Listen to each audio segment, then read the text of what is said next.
Hey, my name is Christopher Smith and I'm a products liability attorney here in Nashville. Wanted to do an update video on the chemical hair straightening litigation. I don't know if you saw our last video where we set out kind of the criteria and the theory of the case. That was back in December of 2022, and so I'm making this video in May of 2023. And what's happened since is that an MDL has been certified in the Northern District of Illinois, so all of the cases on chemical hair straightener litigation will be filed in the Northern District of Illinois, where Chicago is located. And there are deadlines that have now been set by the court in the Northern District, and those include coming up the deadline for the plaintiffs to file their master complaint.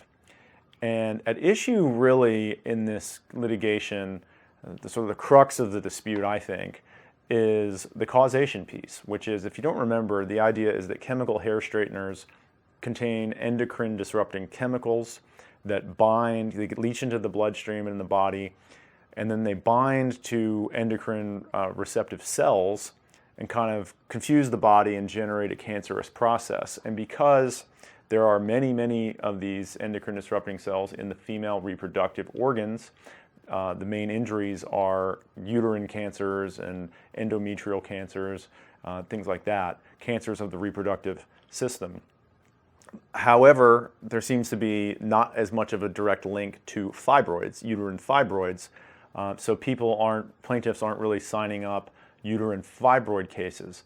So, of course, the defendants are going to argue with all this causation. They're going to say, you know, uterine cancer happens for a variety of reasons, including, for example, taking talcum powder, right? Didn't we just have a whole huge litigation that Johnson & Johnson talc powder causes exactly the same injury?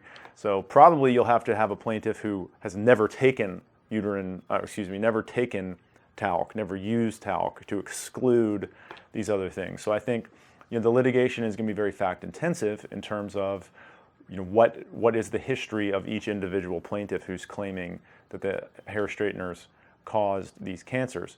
So what's happened too is that the court has set a deadline for the plaintiffs to file their complaint, and then for the parties to submit their briefs on causation. Because what the defendants want to do is put the issue of expert proof on causation up front, sort of at the front of the case, rather than wait till trial or wait till much later on, wait till summary judgment. They want to do it now. Let's have this addressed now. And I think that's a throwback to what happened in the Zantac litigation, which, if you're not familiar with that, basically years and years and years of litigation, millions of dollars spent by both sides. And then the judge threw the case out and basically said that the plaintiff's experts on why Zantac was a dangerous drug didn't qualify, and their science wasn't reliable enough.